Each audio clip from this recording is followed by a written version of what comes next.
Vic, how are you feeling? I actually drank my whole Tito's just in this time that I've been down here with you guys. Wow, I'm just Can starting. can I I'm go so refill real quick? It's 11:30 in the morning on a Sunday. At least it's 2:30 in the afternoon here. I yeah, actually but have you to do have some work dependents. today. That's different. What? He has dependents, so it's different. Yeah, yeah. He's Nobody's war counting on dependent. me. Yeah, I could be passed out by 2. No Yeah. one will care. Me Um, and Ben could do heroin and it wouldn't matter. we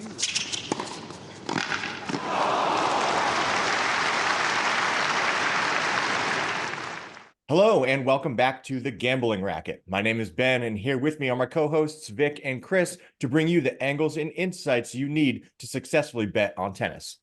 We're in week 2 of our new branding, and to say that it's brought about change would be an understatement. But before we jump into what we can look forward to in the last week of February, let's do a quick recap of where we made some money during this past week full of excitement and upsets. Let's start where we saw some of the more exciting upsets this week. And when I say saw, I actually mean like we're able to watch if you're a normal sleeping American, because it was close between Los Cabos and Doha. So, Chris, I'm going to keep you in the wing for the moment because you deserve your own segment after the week you had. But Vic, I know you've got a few notes written down. Take us through some of the craziness that went down in Mexico and then roll it into some of the other standout upsets. Yeah. Like you said, a lot of huge upsets this week. So probably the biggest one in Los Cabos, we had Michelson taking down Demon in the second round, 6-4, 6-1, just walked right through Demon. Then Michelson was up 2 breaks on Jordan Thompson uh in the quarterfinals. I think he had a couple match points in there. Let Thompson get back in the match. Thompson ended up beating Zverev in the semifinals and then Casper Ruud in the final to win. So I think Thompson had like an insane amount of time on court. I don't have the number in front of me, but he was out there for like 3 hours every match. Um, you know, so that was pretty big upsets we had in Los Cabos. TT Paz, he folded like cheap plywood against Casper Ruud in the semifinals. Just totally broke down in the second set. Remind me So where that killed Vic's my future money was on. that was my future money, yes. Yeah. Oh, you don't say. Yeah, I was pissed. I was pissed. I was like, oh, he's gonna fight to get back in the top 10. Nope. Just origami paper, foldable. That's TT Paz. Origami. That's his name from now on. But yeah, a Ben, lot of big, like I said, go Ben, ahead. didn't you have a cool stat about that? About Like TT Paz was like up 40-0 in the last point, let him come back, and then he never scored another point after that or something. Oh, he was up love 40 in the second set. And if he would have broken, he would have won the second set, forced the third. Rude won 6 straight points to win the game, and then just walked over him in the last 2 games to come back and win the set. So it was pathetic. It was pathetic showing. Michelson had the bigger collapse against Thompson, but also you don't expect Alex Michelson to make the semifinals. So that I wasn't as shocked by that one, but his big win over Demon was the big upset in Los Cabos. But yeah, like we said, bunch of other upsets. On the WTA side, we had Anna Kalinska upset Ostapenko, Coco, and Iga to reach the final. Whoa. Yeah, so walk through 3 top 10 players to reach her first WTA final, where she ended up losing to the Italian Jasmine Paolo. Polini, who beat Sakri, who fired her coach, and her hitting coach looks just like Ryan Gosling, which I've been told I look like Ryan Gosling. So I mean, I guess the hitting coach looks like me. Let's go with that. And then the other big thing we had going on, Mensik, 18-year-old, beat Fokina, Andy Murray, Rublev, and Monfils to make the finals in Qatar, where he lost to Karen Kachanov in the final. And then I don't know how you say this name. I see it all the time in FIFA, Joao or something like that. Joao Fanesca. He's a 17-year-old Fonseca. Brazilian. Is it Joao? It's Joao. Joao. Joao. Anyway, Joao Fonseca. Yeah. Fonseca, Nice. 17-year-old wild card. He made the quarterfinals in Rio, and he also stole Ego style with a pink hat. So, a couple new guys on the scene to look out for. Fonseca and Mensick, 17 and 18-year-olds respectively. Lot of great performances from those young guns. So something to keep in mind moving forward. Yeah, absolutely. Thank you for that recap. I want to call out, we talked about it obviously, but the huge day that Thompson had, he not only wins the singles tournament, but right after that, beats Casper Ruud, comes back and plays the semifinals with his partner in doubles with Max Purcell, wins the semifinals, rolls right into the finals against who else? Casper Ruud and his other fucking European buddy. And he wins that one all in the same day. So 3 wins in the same day, 2 titles. Like, what a huge day for Thompson, representing the Aussies really well, and probably an accurate reward for how much hard work he seems to have put in. And like, this is his year to like break into that top 15, top 20. Dude, I can't believe what happened. And I think you're right. I think it is like, it's not a fluke, right? It's a sign of him making that breakthrough. Dude, I actually didn't know that he did all that in the same 24-hour period. That is pretty sick. I think it was like the same 12-hour period, right? It was like Yeah, was it 3 so matches in one day, or is it two? yeah, for me, Pacific time, the final didn't start till what, 7 p.m. And then he played 2 doubles matches after that. And they won both of them in straight sets, by the way. Well, after having 3 hours of average on court time throughout his singles tournament, Yeah, dude is insane. kind of a fucking set. This might be my new favorite player. Yeah, it's definitely Wow. very impressive. I have a new one every week. We're starting the American sacrilege off early, Vic. In case That's okay. He's an new Australian. That's favorite effectively player. American. Like I said, it's an American. It's a CIA outpost. They don't do any. They have no They don't export anything except kangaroo videos. So it's fine. It's fine. He's an American with a funny accent. Listen, the last time I backed an Aussie, he got knocked out in the second round. So You talking Demon? no, I'm talking Alexander Volkanovski. Oh, Ooh, I don't want to talk about that. We don't. We same. don't. I hope Same. he knows how sad I am. All right. Real quick, Chris, right before we get to your part, any money still on the table, boys? I have my Sebastian Baez future plus 2,200. Should be tipping off in 45 minutes at the time of recording. So you might even get a live reaction to the early sets, or the early games rather, from me. But any other money on the table we need to cover? All my bets are dead. My futures died with TT Pass. Bublik lost in the second or third round to who the fuck did he lose to? He lost to Popperin. He lost to Popperin That's right.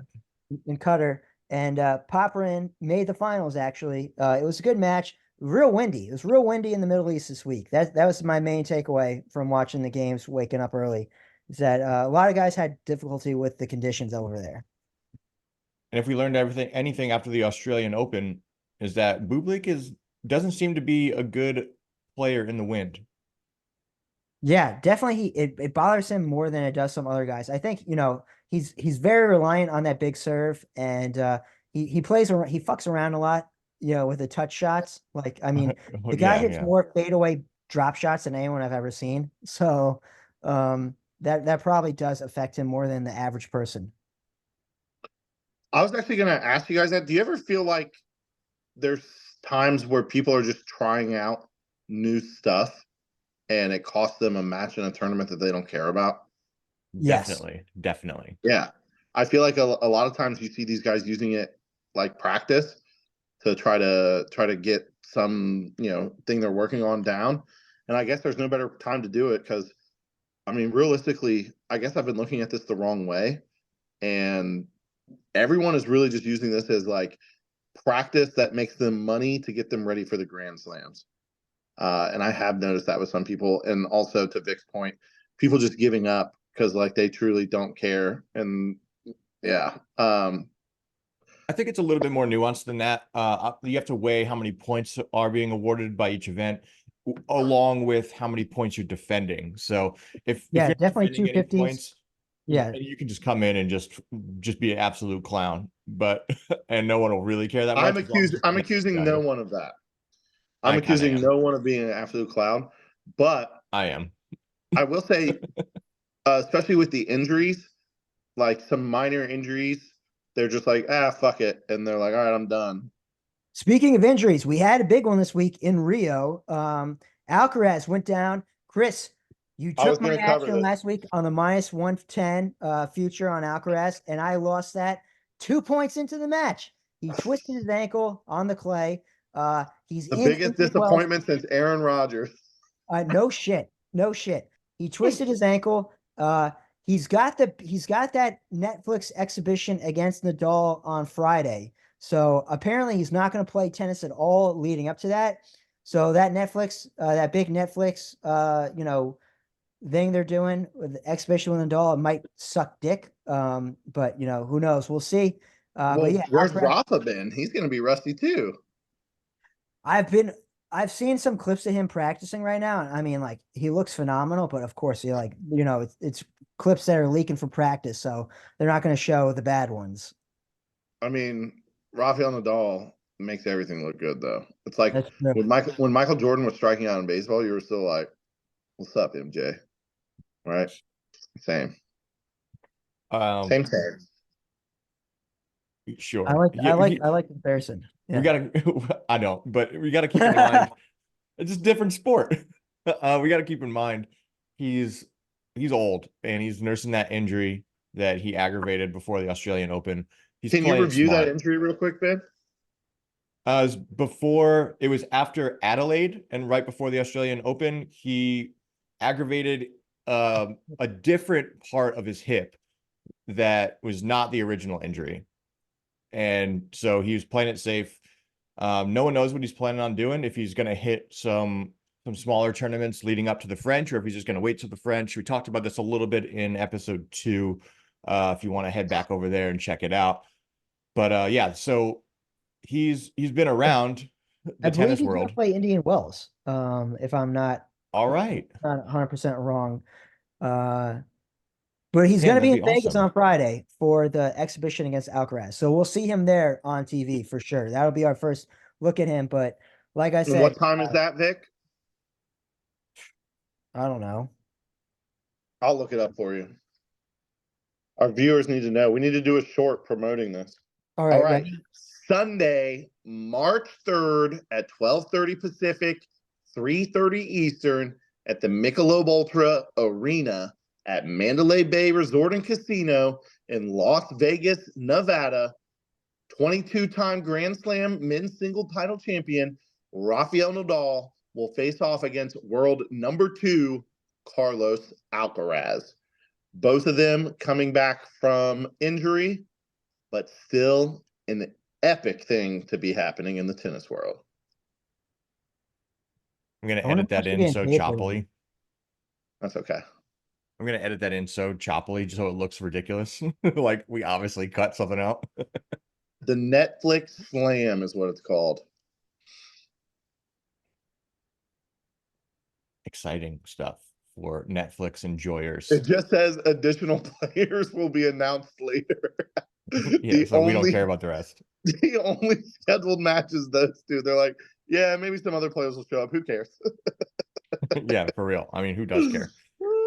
All right, with that excitement in mind, and before we move on to what we're looking forward to this coming week, besides that, Chris, take us through your W's from this past week, because you had a huge week. Cam Norrie, future on the quarter, the easiest money ever. I really thought I was going to be cashing Cam Norrie in the finals, especially after Carlos Alcaraz went down. The runway was pretty clear. It was Baez or Norrie, right? I talked about Norrie and Demon last week. We parlayed Demon and Baez to to win this tournament, but so we're not going to cash that. That was the huge one. But we also got futures on Ben.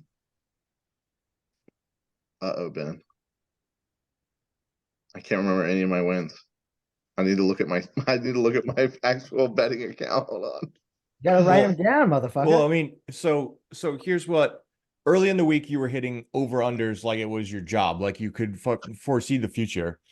Later in the week, you started making money line parlays that were just banging left and right, and not sharing these picks with us. You were sharing them, I think, in your Card God Discord. Yeah. So, like, tell our viewers at least right now, because me and Vic have no fucking idea. Where can we get your picks? So we're gonna start tweeting these live. But you're right. We hit a 4-leg parlay at plus 510. I'll send you the screenshot so you can put it with the video. Sebastian Baez, Cam Norrie, Mariana Navone, Casper Ruud, all money line picks. $25 to pay $152. Just easy cash money. We cashed another one, $50 on a 3-legger, plus $255. Baez, Norrie, and Ruud. We also cashed on your boy Tiago Saboth Wild in the second round. We parlayed that with. He's your boy. He's not my boy. I don't know why you're saying your boy. You're the one that brought him to my attention, so I refer to him as your boy, but you see him as mine. We also took Iga over Zhang at minus 700. Parlayed that with Baez over Acosta. The Alina Rybakina money line ended up being a void against Jasmine Polini. Vic, that is one thing I thought you would cover. What happened with Rybakina? Rybakina, yeah, she made it to the semis or quarterfinals, and then she withdrew. So I think, like we talked about, she's been in a shit ton of tournaments since the Australian Open. Been in finals back to back. So I think it's just fatigue. I didn't see any news about like she had a gastrointestinal illness. That's a hard word to say. She had diarrhea. Yeah, diarrhea. That's awesome. Come on, man. Let's keep it professional. Rybakina diarrhea. Someone call my mama mia. All right, back to the parlays. We also hit. Don't you talk about Kazakhstan's queen like that. Don't you fucking blaspheme Kazakhstan's queen. You did it now, Chris. You really did it Who now. do you think you are? Think you are? You know who one of my least favorite players going into the tournament, but after the tournament, one of my most favorite players is Gael Monfils, because I rode that dude through the first 3 rounds. He was a winner chicken dinner. You know who smacked the crap out of the ball that I didn't even think about before this tournament that I loved watching? Poppy Wren. Poppy Wren just tries to destroy that ball every time, man. I think it actually works against him a little bit. But so we hit Poppy Wren, Norrie, Wild, Baez, and Marcos Giron in the first. So that was Vegas had the line wrong on Giron, man. That dude's been playing out of his mind. He's playing Taro Daniel, who you probably don't even know who that is, and they had him at minus 178. That was free money. So yeah, overall, very good week. I'm gonna be better about tweeting these picks throughout the week so that they're easier to find. You don't have to watch my stupid podcast, although you should like, comment, and subscribe. And then you can get the picks, because that's what we're all really here for. The picks and the money from the picks. That's all we care about. Yeah, one thing to say about Poprin, he played Karen Khachanov, however you say it, the Armenian. Karen Khachanov. In the finals in Qatar, and they're actually set up to play each other in the first round this upcoming week. So a lot of good first round matchups in Dubai this week. A lot of good first round matchups in Dubai this week. That's a good segue into the crazy quick turnaround that these players. Go ahead, Chris, if you want to make a point. That's it. Crazy quick turnaround. Oh. Yeah, not much of a segue. Quick turnaround for some of them. Medvedev in Dubai, he's actually making his return. So first tournament for him since the Australian Open. He is what's he been hiding in shame or something? What's he been up to? I think he's just tired and hanging out with his family. I mean, he's rich as fuck. It's not like he needs to do this. Nice. So he's going to show up and slay, is what you're saying. I think so. I mean, he is the favorite. He is the defending champ at Dubai. He is the plus 160 favorite. And second, you have his boy, Rublev, plus 550, who is the godfather to his daughter. Hurkacz is plus Confidence shattered on Rublev, I think. What are we That's talking about right now? Dubai. We're talking Guys, about we tennis, haven't man. we have a script, guys. We're just jumping my into this bad, my bad. craziness. Chris is Listen, hijacking shit. The best moments from the show The Office were when Steve Carell went off script. I think me and Vic have that same artistic ability as Steve Carell. I Yeah, don't know do if I you've have read The artistic license Apaches or of New what, York. Ben? Yeah, The Apaches of New York, an No, absolute you have masterpiece. artistic license to jump into the script and make some comments if you'd like. Other than that, get fucked. Do I have Okay, time so to make where a do you want to drink? go next? Where do you want to? What's next? The next topic, not Dubai. All I asked was for Chris to cover his bets, and somehow we're talking about Dubai. All right, my bad. You got it, host. You got it. Take us away. Chris is done talking about. I was gonna react to some of what Chris said. There was like 3 different points he brought up that I wanted to react to because he's just throwing shit out there, like saying I'm a rambling man. like Gael Monfils went from being one of my least favorite players to one of my favorite. Why was he one of your least favorite players? Gael Monfils is an exciting dude. He was like one of the top juniors players before joining the pro tour. Bro, And he's 37. You're talking about his junior. I wasn't even fucking alive during his junior's career, was I? Yeah, yes, I am. You're not that much yes. older. How old are you, bro? Guys, I I'm don't know if 16 we should according let to the my viewers. Twitter profile. I'm kidding. I'm all new school tennis. I don't know anything about that old shit. There was something else you said that I thought would be a fun talking point because he like has really been impressing people this week, but I can't remember what it was. Popperin. Not it wasn't Popperin though. Wasn't Popperin? No. Oh, what was the maybe it was in Rio? Chris, who do you like in Rio? I don't know what we're talking about. Who are your picks in Rio? Who are your picks in Rio? Whose dick were you sucking in Brazil? I don't know. Anyways, it was I can't remember either, but yeah. Guys, I can never remember who's at what tournament. Was Baez at Rio? Yeah, Baez is at Rio. I sucked his dick a lot. Okay, there you go. Baez. He's at Baez. Yeah, it wasn't biased.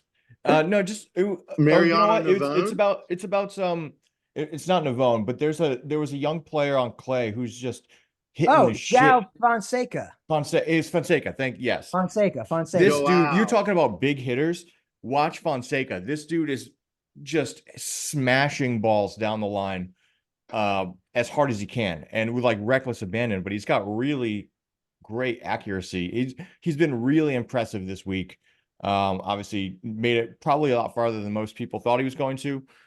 Couldn't make it past what bias he went down to, I think. In the quarter, But no, he lost to Navone in the quarterfinal. Navone, that's right. That's right. Just yeah, experience and the longevity of that match got him. But yeah, Chris, you were talking about Popper having a big serve or just a big hitter in general. Fonseca is a huge hitter. I want to see him play on hard court, but maybe clay's his thing. There was one other thing, totally forgot. South Americans love playing on clay. Yeah. Probably easier to maintain down there too. Yeah, that's a good point. All right. So overall, it feels like we're really finding our groove here.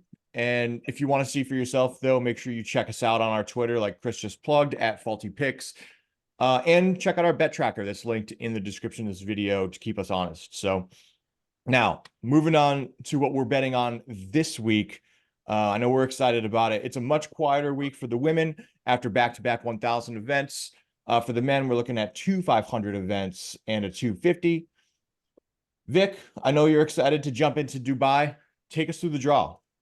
Yeah, so at Dubai, we have Medvedev, returning champ. Like I said, first match since the Australian Open. He's at plus 160. Then you've got his boy, Rublev, as the 2 seed, plus 550. 3 seed is Hurkacz, plus 600. Quarter, for whatever reason, they have at plus 1,400. Karen Kachanov plus 1,400. Jiri Lehetka plus 1,600. Ugo Humbert plus 2,200. My boy Bublik rounds out the top 8 at plus 2,500. Really strong field at Dubai. Should be a good tournament again. And a lot of really good first round matchups. Like I was saying, Karen versus Popperin in the first round, which is a replay of the Qatar final. So a lot of talent in Dubai this week. Probably got that oil money for the prize money, so that explains it. Should be a good one.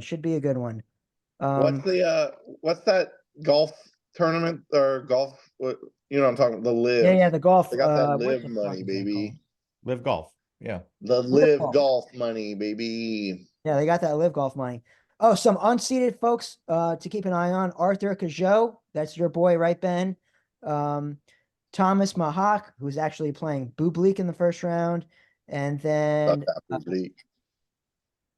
Gail Monfils, Chris's new favorite, has a wild card in there, and then a name you'll all remember from the Australian Open, Sumit Nagal, India's top tennis player, is making his return. Got a wild card and is playing Lorenzo Sonego in the first round. A lot of talent in Dubai.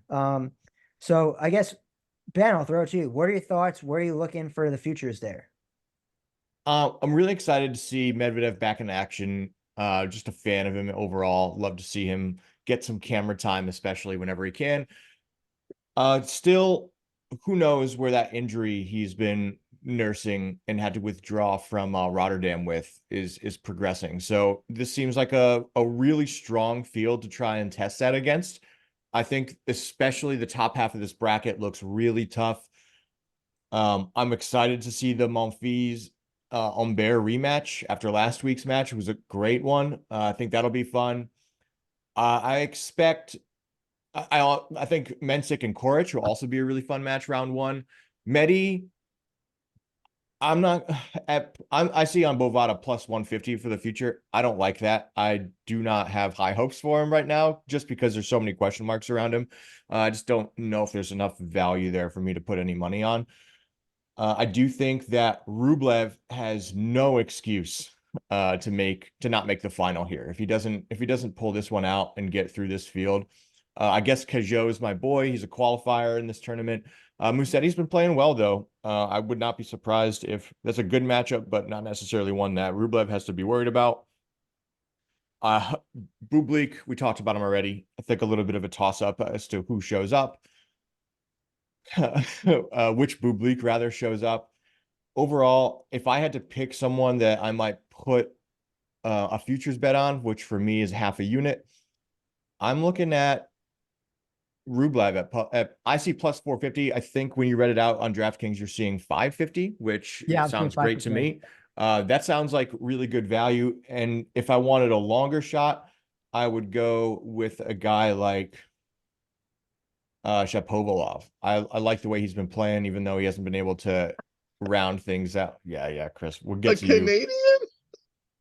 I think that I see plus 2,800 for Shapovalov, a quarter unit there, $10, whatever, something on him would be fun to track. Hope he makes a run. But he took a week off, maybe 2 weeks off after the French tournaments, and who knows, maybe he's kind of got his stuff together. He didn't even look bad there, but different environment, back on the hard court, feeling refreshed. And like I said, kind of a weaker lower half of the bracket here. I'd put a quarter unit on him. Chris, what are you thinking? This tournament is stacked. There is a ton going on. And one thing that I'm going to bring your attention to that I'm sure you haven't thought about is a first round matchup between Talon Griekspoor and Abdallah Shelbayeh. I watched Shelbayeh and Popyrin. I watched every single point of that match. And if Popyrin didn't have such a massive serve and just bang the crap out of the ball, Shelbayeh gave him a run for his money. Talon Griekspoor is 2-3 on the hard court this year. This is an outdoor hard in Dubai. Shelbaya is a Jordanian. He's used to the desert. I'm betting on Abdullah right here in the first round. You're getting plus odds on that at, let me see here. Oh, You're getting plus 235 there on Shelbaya. wow. I'm going Aggressive pick.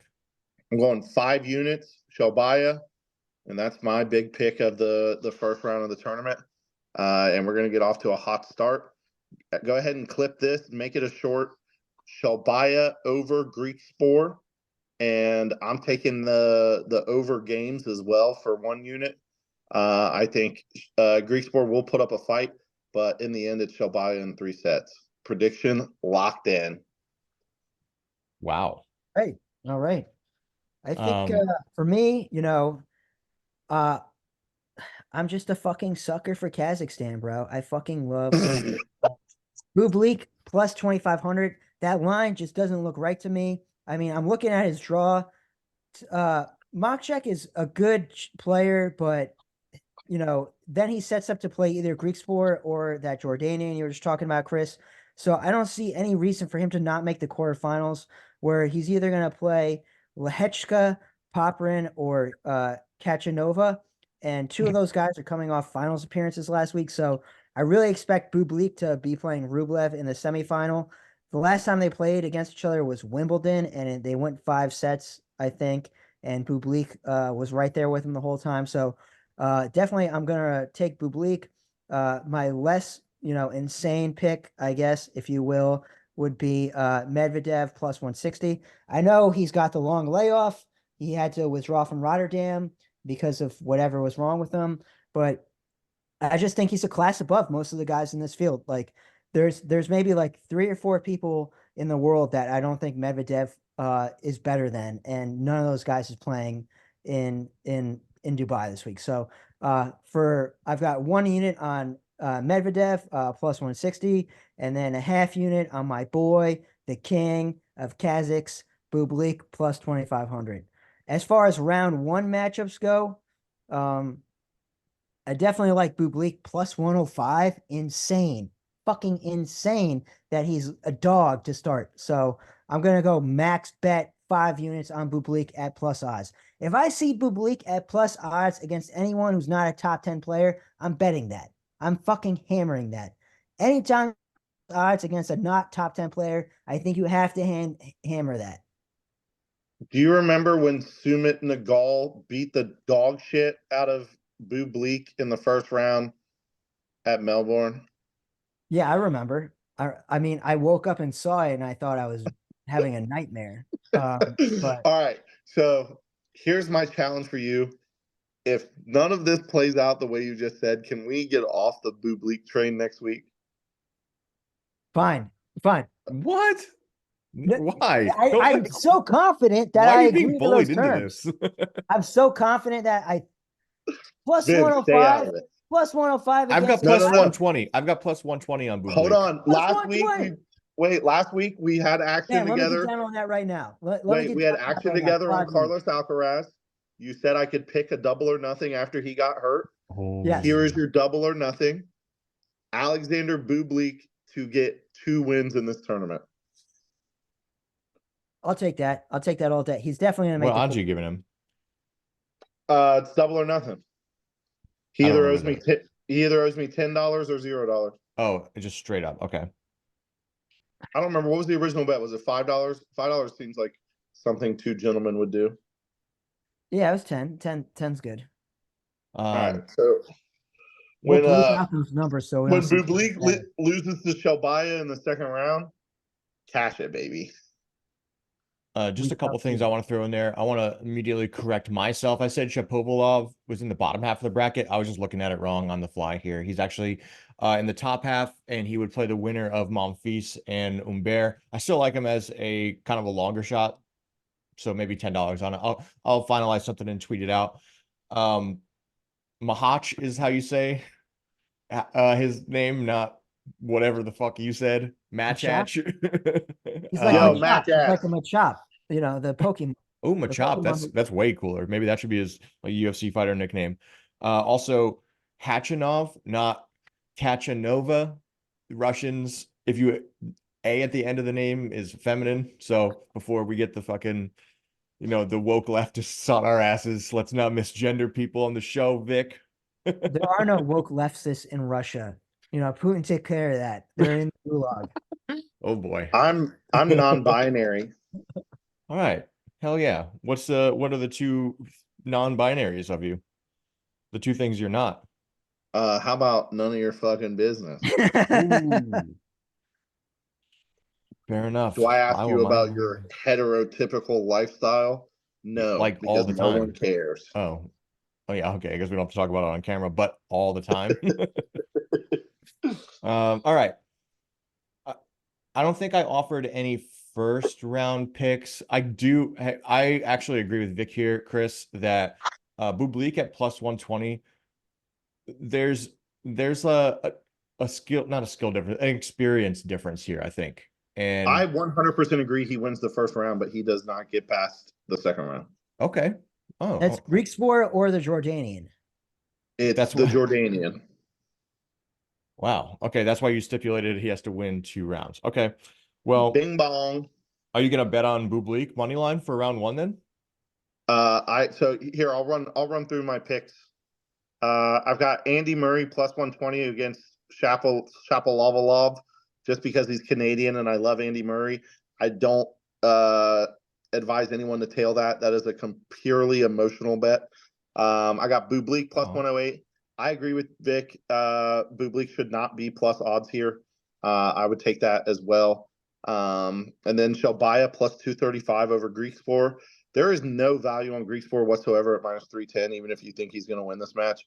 Rublev over Zhang, but there's no value there at minus 650. Hercax is free money over Jean-Léonard Struff, but that's at minus 480. The one Go ahead. That's like an upset alert for me, actually. JLS, as I call him, JLS. Anyone whose name I can abbreviate like that to make a cool little 3-letter thing, I'm immediately a fan of. It reminds me of George St. Pierre, GSP. So, and Hercas, I mean, I don't know. Hercas has got the huge serve, but he doesn't really break people that often. So I could see this going to he plays more tiebreakers than anyone else on the tour. And if you're playing that many tiebreakers, every now and again you're just going to get caught when you shouldn't. So at those odds, I kind of do like JLS. Okay. I think I'm gonna Chris, I'm gonna get down on that. I'm gonna get down on that one. JLS plus 370. Plus 370. Let's do it. The one I couldn't pick was Monty and Humbert. I like both of those guys. I don't know who's going to win that match. I just look forward to watching good tennis there. And then Mensik plus 110 against Korik. I'm going 2 units on Mensik. Kid is young. He's going to recover well. He's going to want to keep this momentum going. And then Kachanov versus Popyrin rematch. I'm staying away from that. I do want Popyrin to win that just because I love the guy. And that's it for me. I didn't bet on Medvedev because he's minus 1,200. And I think Summit Nagal is going to upset Lorenzo Sonego, but I didn't put money on it. I like most of what you said. The only thing I disagreed with, Korik. I like Korik in round 1, minus 145. You got to remember, Korik got that haircut. He played great in Montpellier or Marseille? He had a really good run in one of them French tourneys. I think it was Marseille. Yeah. So I'm gonna go with Korik. If he's healthy, which he seems to be this year, he's a top guy. And then the other guy, the other match I think you skipped that I like is my boy, the top young Hungarian, Fabian Morozin plus 150 against Fokina. I mean, I just don't like betting on Fokina. I don't see it. ADF, he's got 3 names, but ADF just doesn't sound cool, So that's an auto fade for me. So Morozin is my boy. I'm gonna ride that plus 150. I disagree with you on Mensik. As much as I appreciate the haircut analysis, Mensik at plus 110, implied odds of 48%, wins actually at a rate of 78% when he's a slight dog like he is now. I think with the way he's been playing as well, that it's worth putting a unit. I will have a unit on Jacob Mensik. I will also, I think I already mentioned this, but I'll have a unit on Bublik at plus 120. And the other matchup I'm looking at is, I wanted to point this out, actually. Chris, you mentioned it. Monfils and Humbert is a tough matchup. Monfils just beat him last week in straight sets, 2-0. And now we've got Monfils at plus 120. That seems like a trap line to me. I'm not touching this one. So I'm with you on that one. I don't understand. Maybe it's because he played an extra match. Maybe he's a little bit more tired. I don't know. I don't know what the angle is here, but I don't like that at all. And I think you guys are fucking crazy that Hurkacz is going to lose to Jean-Leonard Struff. I did not say that. I said, I know it's just me. I said there's no value betting on him because he's such a big favorite. Vic said, I'm with you on that, Chris. I'm riding with you. I thought you had mentioned that. Okay, anyways, Hurkacz is playing too well. His serve is too big. Struff has not been playing well. He has not had a late stage tournament appearance all year, it feels like. Maybe before the Australian Open, but I think he even lost in the first round of the Australian Open. It was pretty embarrassing. Fuck. I got my Germans mixed up. This is I just looked at his Wikipedia page. This is not the right German. Are you thinking of Martyr? Maybe? Are you thinking of Martyr? He's playing I'm not thinking O'Connell. Martyr. There's a young German who's like in the top 50. I forgot his name. Oh shit. I look like a dumbass. All right. I just want to circle back around to your Borna Coric, Jacob Mensik. Mensik is 42-14 on outdoor hard courts. Over his career, he's 14-4 this year. Borna Coric 1-2 on hard this year. His last two matches, losses to Bublik. Jacob Mensik run through the last tournament. Andy Murray, Andre Rublev, Gael Monfils. Like, bro, I really think there's a lot of value here on Mensik. I don't like taking guys, especially young guys who just made their first finals appearance in the first round coming off that. I definitely think this is a letdown spot. This is a big letdown spot. And Coric's got game, it's just one of those things where he had a lot of injuries throughout his career. But I like Coric more than Mensik. I mean, don't get me wrong, Mensik is great, but I don't see it happening this week for him. Do you like Coric because he's one of the only people that Bublik can beat, or? That's fucking blasphemy. All right, real quick, I think we've spent a lot of time on Dubai so far. I just want to get my last first round pick out there. It's stacked, man. I know it's great, and I love seeing this like strong of a field for a 500 event. This might come back to bite me because dude has just not been on his A game. He's had a resurgence in his career, I guess, generally over the past couple years or so. But Manarino at minus 110 versus Bodic Van de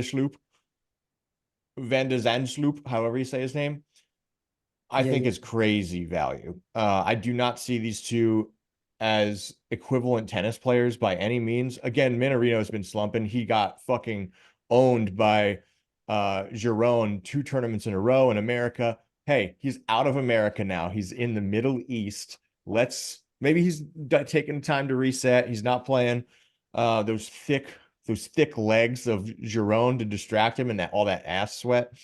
Van de Zandsloop had a strong appearance, I think, in the first round at Rotterdam, filling in for Medvedev, even though he lost, but he didn't look bad. Maybe that's why they set these odds as minus 110 on the money line for both athletes here. But Manarino is a class above in talent, and I'll put a unit on his money line for sure.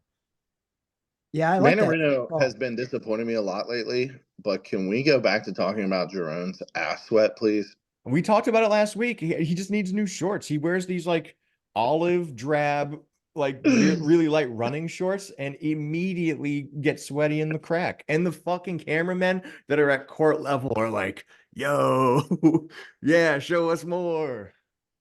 Do you know what's cool about tennis? Ass sweat. You get a racket to throw? They're basically gambling on who's going to win the match, because like the winner gets way more than the loser. Does the loser get anything? You do not get you eat what you kill in tennis. So if you win the first round, you get paid. If you do not win the first round, you don't get paid. Yeah, that's what I'm saying. Like, it's so cool. They're literally second on the court and they're like, yo, hey, $40,000 on this game. I love tennis. That's a good way to look at it. I never looked that way, but yeah, that's a cool way to look at it, Chris. I see it as building a brand. Even if you lose every time, as long as you keep getting an invite, keep building your brand.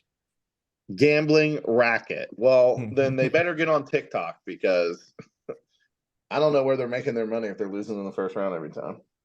Same. All right, let's move it on. Vic, you want to take us into our other 500 event this week in Yeah, sure. So Acapulco? the other 500 we have it is in Acapulco, and that is the Abrito Mexicano Telcel. I don't know how to fucking say that, but it's in Acapulco, or however you say it. Demon is the defending champ, and he is the not the favorite, not the favorite. Zverev is the favorite at plus 450. Then you got Taylor Fritz plus 700, Demon plus 700, TT Pass, or as we call him, Origami, is plus 750. Holger Rune, who has back with his coach. They broke up last year. They're back together again. I don't know how to say his name. Moratoglu. Yeah, that fella. So he's back with Rune, and then that fella. yeah. And then Casper Ruud plus Swell guy. 1,000, Ben Shelton plus 1,000, Tommy Paul plus 1,600, FAA plus 1,600, and Francis Tiafoe plus 1,800. So that rounds out the top 8. Again, very strong field here again for 500. This one has the 3 top Americans, so definitely something to keep in mind if you're a Patriot. Is Taylor Fritz is the top American at plus 1,700, or excuse me, plus 700. Then you got Tommy Paul plus 1,600, and Ben Shelton at plus 1,000. So yeah, those are the top seeded. Those are the seeded guys. I'm looking at the unseeded guys. Arnaldi's in there. Jordan Thompson, who we just saw with his crazy run in Los Cabos. Dan Evans, Chris Eubanks, and that's about it, guys. Worth noting, I would say. Oh, Nuno Borges, who always kind of surprises you and ends up in the quarterfinal somehow, is in there as well. So yeah, Chris, I'll throw it to you. You got anybody you're liking for a future here in Acapulco? Is that how you say it? Yeah, Acapulco. Acapulco. Aren't you taking Spanish lessons? I was gonna do Rosetta Stone, but I got sidetracked. Oh, So no. Acapulco. Acapulco. Honestly, not very much excitement for me on this one. Nothing for Acapulco, honestly. okay. Ben, you got any futures? Yeah, I just had to pull up the DraftKings Sportsbook. If you're a Bovada bettor like I am, they do not currently have futures for Acapulco as of Sunday, the 25th. That might come back up. However, if DraftKings is an option for you, their odds are usually better for futures. So I would encourage you to stick to that book. I do like the mix that we're getting here. I like seeing guys like Fritz and let's see, Cam Norrie thrown into the mix with some of these other dudes that have made their way over to the Americas for these tournaments. I like seeing FAA here. I think he's had a week off. Let's I know. I used a 3-letter abbreviation though, so don't give me too much shit. He's a bum. He's a Yeah. bum. I like the FDA better than the FAA, baby. That's right. I think that I like Casper Ruud here at plus 1,000. I think that he's probably looking to keep up the high level of tennis that he's been playing. He's a 500 level fucking magician, seemingly, if they're playing on clay courts. I think he wants to try and translate that over to hard court success as well. I can see Ruud making a really deep run here. Yeah, I like, let me look at the bracket here because I was just looking at what quarter is he coming out of? Ruud. Ruud is he's in the bottom half, third quarter. Oh, okay. So he's got to go through Eubanks, probably Lajovic, And then then probably maybe Taylor Fritz. That's Fritz tough. Shelton. Yeah. Yeah, It's good that's for that's him tough. that he's not going to have to go through both Shelton and Fritz. They're going to take each other out. So one of Right. them will get taken out. So I think that's good for him. However, what a strong quarter. I'm looking at winning quarter odds here. Third quarter plus 225, which is, a third quarter and second quarter, both plus 225. First quarter plus 240. Fourth quarter is plus 380. Not bad if you're a Runa fan or maybe a Cam Nori better. That's about it though. That bottom quarter is looking rough. So yes, Casper Ruud's my pick. I'll have a futures bet, which is half a unit on him. Yeah, that's it for now. Yeah, so for me, you mentioned him, Ben. He's not in the top eight. He's 10th best odds right now on DK. Nori plus 2200. I'm gonna go Nori plus 2200. Looking at his path to the finals, he's in that fourth quarter, so he's avoiding all those guys that you mentioned until the semifinals. So he gets there. His draw is he's gonna play Dominic Kofor in the first round, and then either Jordan Thompson, who's going to be exhausted, or a qualifier. And then he'd set up to play Holger Rune oh no, excuse me, he'd play Francis Tiafoe in the second round, and then he'd set up to play Holger Rune in the quarters, who I just don't trust. So yeah, I think it's going to be Nori coming out of that bottom half, and I think Nori is going to be in the finals. And on the other side of the bracket, honestly, Zverev. I think he's the best one on that top half. But I think Nori's got the easiest path to the final, so and at those odds plus 2200, I'm gonna go Cam Nori. Okay. Yeah. I'm hesitant on Nori because he's coming off clay and this is gonna be his first hard court tournament in a little while. I'm gonna stick or stay rather away from him for now. But I agree, he's probably got an easier path. I also don't trust Holger Rune, but I do like that he has a solid coach back in his corner, hopefully for the long term.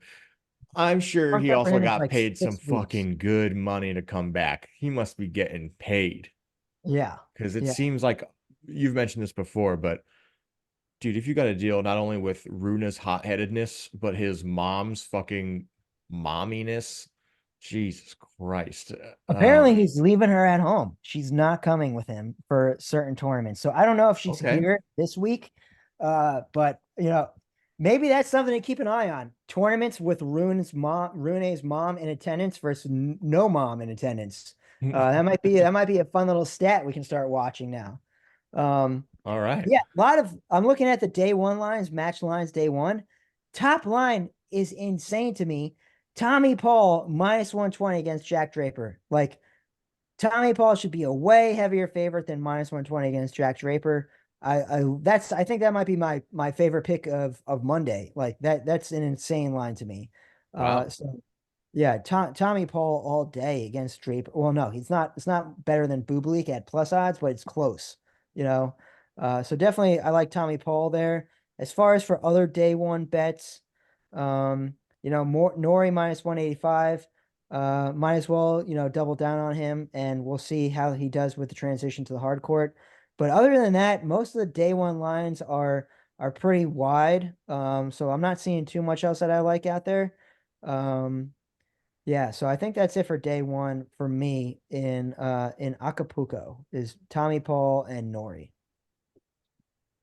I I don't think that this line is too far off on Draper and Paul. They play each other well.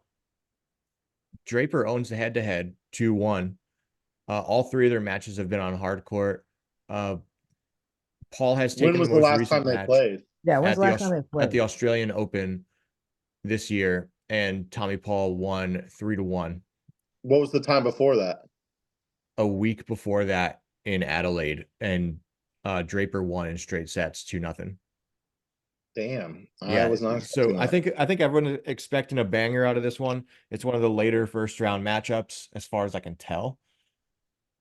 So I am I'm worried that we've got a different perspective of Tommy Paul right now because of the success that he's had in Dallas and then Delray Beach against, all right, weaker American competition. Dude, I don't know. I think Tommy Paul's I think he's like turned a corner. I think he's definitely going to end the year as a top American. I think he's going to end the year Whoa. as a top American. So I don't know about that. You watched his match against Fritz. Fritz is better than him. Tommy Paul gets in his head when he plays Fritz. When he plays someone that's like genuinely better than him too, he was mishitting the ball all over the place. That those nerves got the better of him in Delray Beach. Jack Draper just lost in the first round in Los Cabos. Might be looking to bounce back from a rough, kind of embarrassing loss. But I think we profited off that actually. yeah. Tennis Tonic has a prediction poll in 3. So, and this one is for $32,000. Like Chris, you were saying, they're gambling $32,000 on this one. So yeah, I don't know. Okay. If I'm sticking you with the American. USA, baby. USA. if you like 3 sets to be played, that's plus 125 odds on Bovada. That's probably the better bet than minus 120, you know. Chris, what do you like for the first round? Keep in mind if you are looking at live line or the active lines right now for Acapulco, there are still qualifying matches that are being played today. You can Kovacevic and Hijikata are playing in 3 hours. That'll be a fun one. Still a qualifier though. Nishioka and Michael Mo are playing right after that. It's Memo. Mo. Memo. But Chris, you seen Poker face. anything you like for tomorrow, Monday the 26th, for round 1 of Acapulco? So I actually didn't realize that it started so soon. Are you sure about that timeline? That round 1 is tomorrow? Yeah. Yeah. Well, I thought you were saying like their tomorrow is tonight. Mexico is in the same. Mexico's in the same time as us, bro. That's what I'm saying. I thought you said something about it starting tonight, and everything I see. No, is I was tomorrow saying at there are 7 p.m. still. Keep in mind if you're looking at the lines right now, there are still at the top of the list. You're going to see qualifying matchups that are being played tonight. They're not round 1 matchups. Oh, And gotcha. those matchups include Kaboli and Lestienne, Hijikata and Kovacevic, or Kovacevic, however you say his name, Nishioka and Momo. So that's I don't see those on my lines at all. Oh, that's too bad then. Maybe it's under Acapulco qualifying. Anyways, that's not the point. I'm asking more about round 1. I mean, honestly, the only thing that sticks out to me is Tommy Paul minus 120. Vic already talked about it. I'm not very excited about this tournament. Cam Norrie already disappointed me last tournament, so I'm not betting on him. I think Casper Ruud is too much of a favorite against Eubanks. But Ruud is playing well right now. I'm not excited about this one. Yeah, there's just looking at the lines alone, and if you didn't know who any of the tennis players were, there's huge disparity in just about every matchup here. I'll tell you who I'm putting a unit on is where'd he go? Max Purcell. Yes, Max Purcell versus Francis Tiafoe. Thank you. That's the only thing I have written 200. down. Yeah. Max is historically a doubles player. Again, he just won yesterday along with Jordan Thompson, but man, has Tiafoe looked like trash. That's what I was gonna say. Bet against Tiafoe right now. This old boy's still got bricks in his shoes. Plus 200 seems too generous. I understand that like we are talking about different tiers of tennis player right now, but damn, like Max Purcell had an impressive win in Los Cabos in singles, not let alone his doubles title that he just earned. So I'm gonna put a unit on Max Purcell. You could probably expect a fun little parlay to be cooked up as well. Why not? With all these shitty lines. That one? What's that? You taking that one into the lab with you? Oh yeah, we're going to the lab. We're cooking some shit up. We're gonna see what doesn't explode, and we'll pump it out to the masses once it's ready. But I think it's really wise to be cautious. Like I'm gonna take some time after this to dig a little bit more into some of these matchups because there's going to be more than just one upset in round 1. Oh yeah. Well, So especially with those crazy at? odds. Yeah. I mean, just like looking at someone. Yeah, you're right, Chris. Looking at someone like damn, where did he just go? I was just looking at Eubanks. Plus 325. I know he's playing Casper Ruud, but like getting Eubanks any day at plus 325, he's always good for a good match. You know, that's a lot of value there, if you ask me. Even though I already said I'd put a futures unit on Casper Ruud to win the whole thing. Another one. Man, I don't even hate Altmaier at plus 600 against Big Z, Alexander Zverev. German on German. Yeah. I don't know. I think Big Z when he's Big Z is like one of those guys that he's like in a different tier. You know what I mean? I think he's a different tier definitely. than those guys. Hey, what else do we still have left to talk about? We have the Chile. So you want to get down to the Chile Open, where Nicholas Jarry is the defending champ. This one's a 250. The other two we talked about were 500s. This is definitely the weakest field of the three. And you got Jarry, Baez, Arthur Fees, Alejandro Tabilo, Yannick Hoffman are your top 5 seeds. I mean, like looking at it, honestly, this is pretty top heavy, you know, if you consider those top 5 guys heavy. I don't have any futures out right now. Your boy is playing though, Chris, FDA. Facundo Diaz Acosta is in this one. So something to keep an eye on. You get him at minus 220 in the first round. Free money. Let's go. Yeah, I don't have too many thoughts on this one. I mean, honestly, yeah, I'd take FDA, but I think once the future lines come out, whatever Arthur Fees is, that's who I'm picking. You know, I'm taking the Frenchman. I don't like Jarry. Yeah, I'll take that action.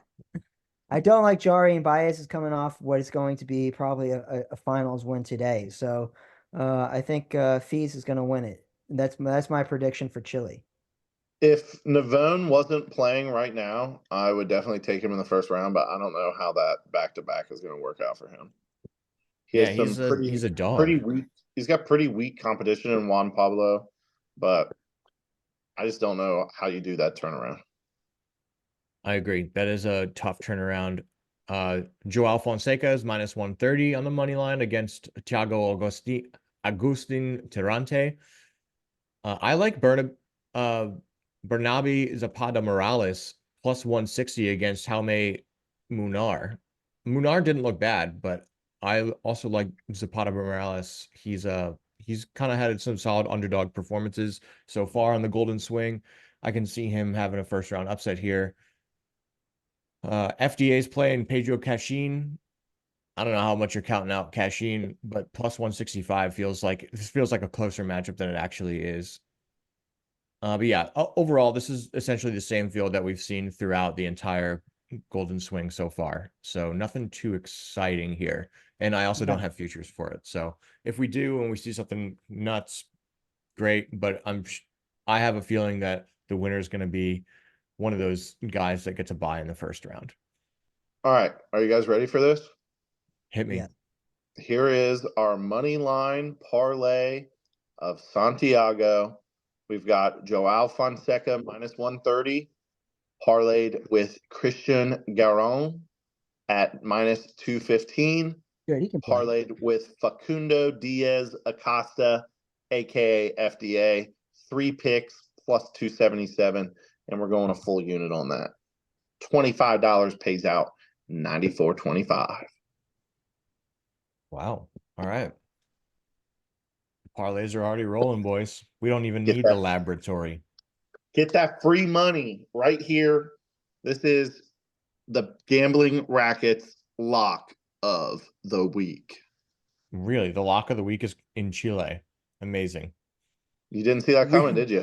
Well, I mean, you're also spending your lock of the week on the weakest tournament of the week, the first day of the week. You're welcome. Damn. Free money. All right. Damn. I guess we have to bet it then. This is basically a charity organization because I'm giving away free money right now. The Devils lost 4-1. They gotta fire this old man. All right, boys. I gotta run upstairs or my wife is gonna kill me. All right. Well, rest in peace, Chris. Can we wrap it up? Or you guys Vic, got more to talk about? I think we just need to make another plug for WTA events this week, even though they're in San Diego for one of them. Pretty weak fields overall. Vic, I know you made a note about it. If you want to just share your thoughts real quick on WTA, and then we can wrap it up because I don't have any Yeah, picks San for that. Diego and Austin. So San Diego's 500, Austin's a 250. Pagula is a top player in San Diego, and it's a super weak field, like you said. And then Austin is such a weak field that I didn't even recognize anyone's name. Like, I think everyone's taking a week off to get ready for Indian Wells next week, so I don't expect much. I'm not going to watch any of these games. The only thing that I'm maybe interested in keeping an eye on is how Pagula does without the coach, without her first match since she fired her coach. True. But that's it. That's it on the WTA side. Well, I've got nothing. If I do end up seeing something that interesting, then I'll tweet it out. But otherwise, not looking forward to WTA this week. They're on that well-deserved break after those two big events. But yeah, overall, we're rounding out February with some strong men's events, which is great. Right before we head into March, we should call it Masters March because we'll have two 1,000 events for the men. And that's about it for me. I have no other thoughts about what's coming up. I think we've got some good tennis to watch this week. We've also got Baez and Navone just started. Baez didn't drop a point in the first game, so he's up 1-0. Love to see it. Yeah, I'm excited. Anything else, Vic? No, nothing else from me. Yeah, just if you're looking for something to read between these matches, Apaches in New York on sale now. 5-star reviews gets you your free picks. I mean, I guess we give them out for free anyway, but fuck it. Give me a 5-star review anyway. True. Amazon ratings go a long way. All right. Well, thank you for everyone for joining us. This has been the Gambling Racket, and we'll catch you next time.